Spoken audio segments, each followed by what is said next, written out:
चलिए आज हम पढ़ेंगे नॉर्मेलिटी, मोलैरिटी एंड फॉर्मेलिटी। चारों यूनिट को एक साथ डिस्कस करेंगे। नॉर्मेलिटी एंड मोलैरिटी हम लास्ट वीडियो में देख चुके हैं, इसलिए उसमें सिर्फ फॉर्मूले लिखे हमने कंपेयर हो, ताकि देखिए नॉर्मेलिटी में WB 1000 और V इसमें भी सेम है। नॉर्मेलिटी में इक्विवेलेंट मास रखने का और मोलैरिटी में मॉलिक्यूलर मास।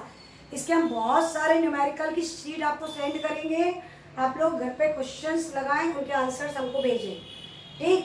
अब नॉर्मेलिटी और मोलैरिटी में अगर मोलैरिटी दी और नॉर्मेलिटी पे क्वेश्चन है तो रिलेशन याद रखिए, N इक्वल टू मब, normality equal to molarity into basicity.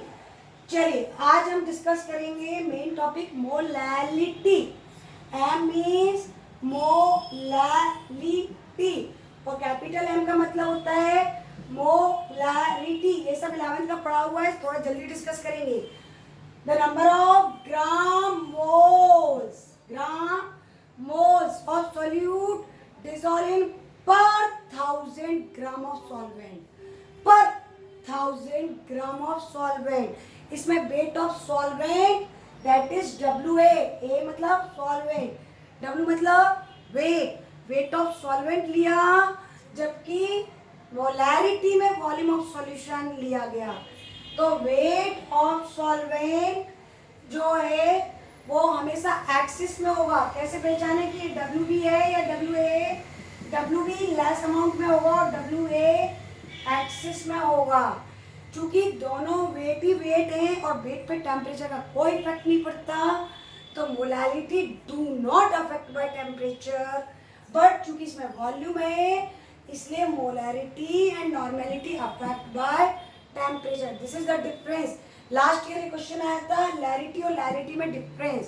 पहला difference, volume of solution is taken, weight of solvent is taken. Second, temperature से affected, don't affect by temperature.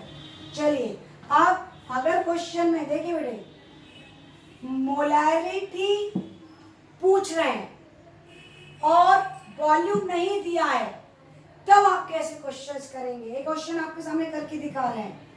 Find the molarity of 15% glucose solution. Glucose solution की molarity और given में है density of solution is 1.25। Clear है?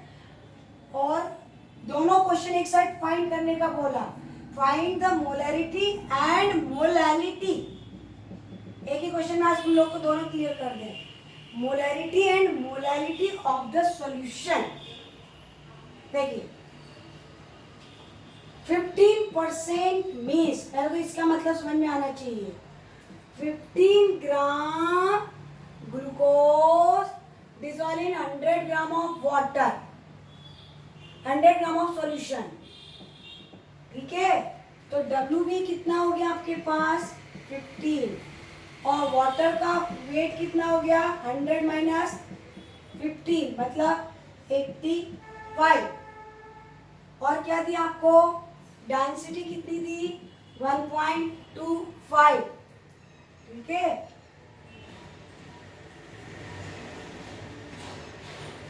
ग्राम पर centimetre cube unit they the.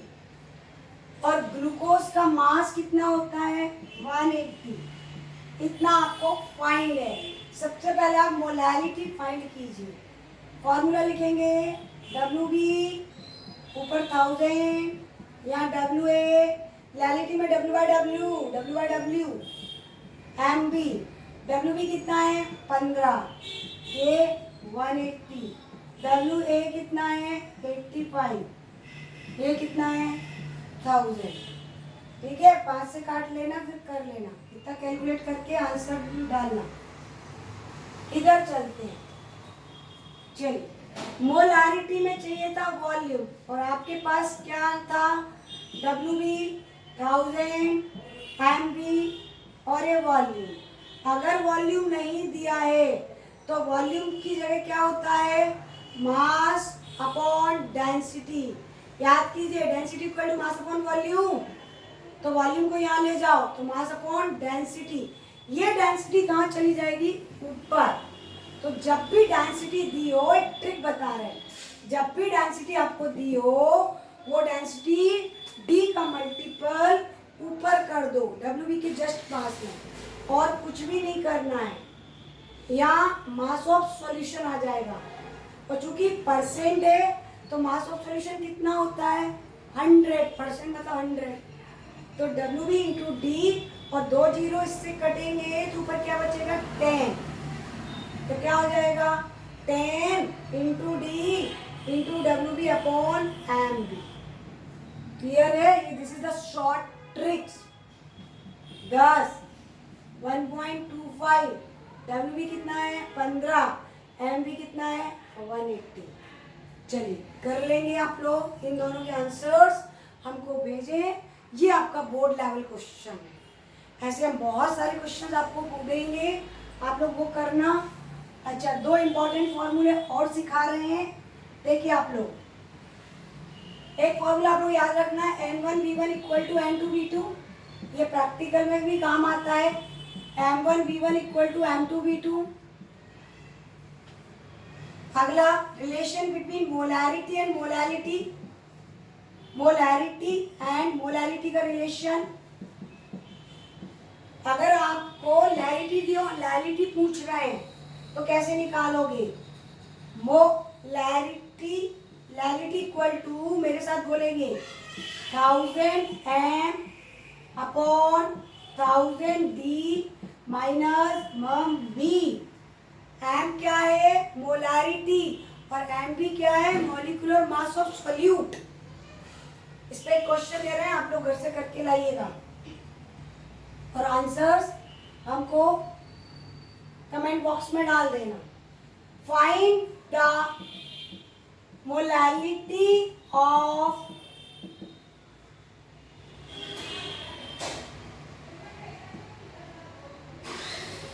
m urea solution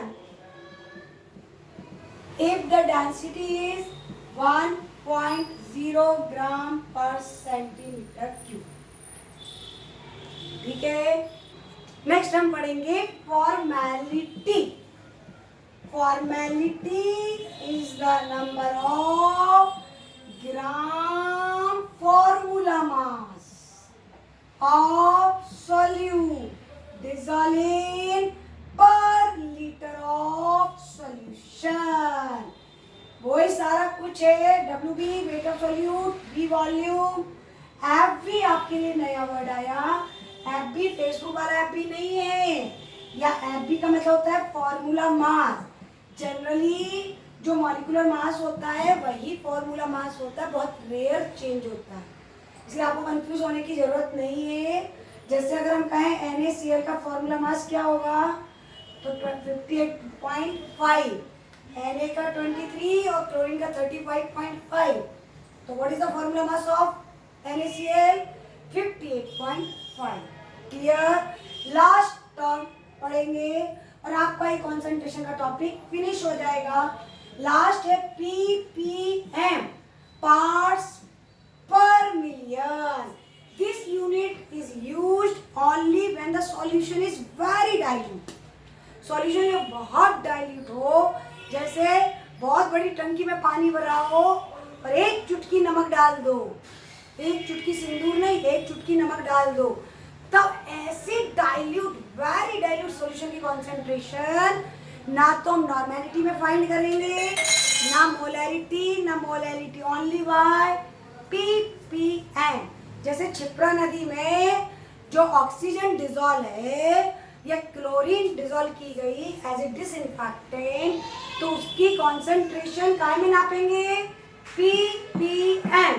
parts per million is the ratio of mass of solute to the volume of solution.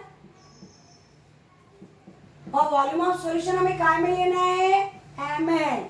क्योंकि ये million है और 1 million में कितने जीरो होते हैं, 6। तो 10 to the power 6 से मल्टीपल करना होगा। क्लियर है? एक क्वेश्चन दे रहे हैं हम, in a sea water the amount of O2 is dissolve 3.06 gram per litre. ठीक है, 3.06 इंटू 10 टू दी, बहुत कम है, ग्राम में भी नहीं, -3, 10 टू दी पावर -3 ग्राम, मतलब इतना मिलीग्राम हो गया पर litre. Find its concentration in ppm। तो देखिए वेट कितना दिया, मास कितना दिया, 3.06 इंटू 10 टू दी पावर -3, और वॉल्यूम टाइम है लीटर, 1 लीटर, मतलब 1 इंटू मिलीलीटर में कन्वर्ट करोगे 10 टू दी पावर 3, ये 10 टू दी पावर 6, 3 से 6 कितनी बार कटा, 3, 10 टू दी पावर 3 से 10 टू दी पावर -3 कट गया। तो व्हाट इज द कॉन्सेंट्रेशन, 3.06 क्या, ppm। Clear? All the 6 unit complete. So do many more numericals for better result.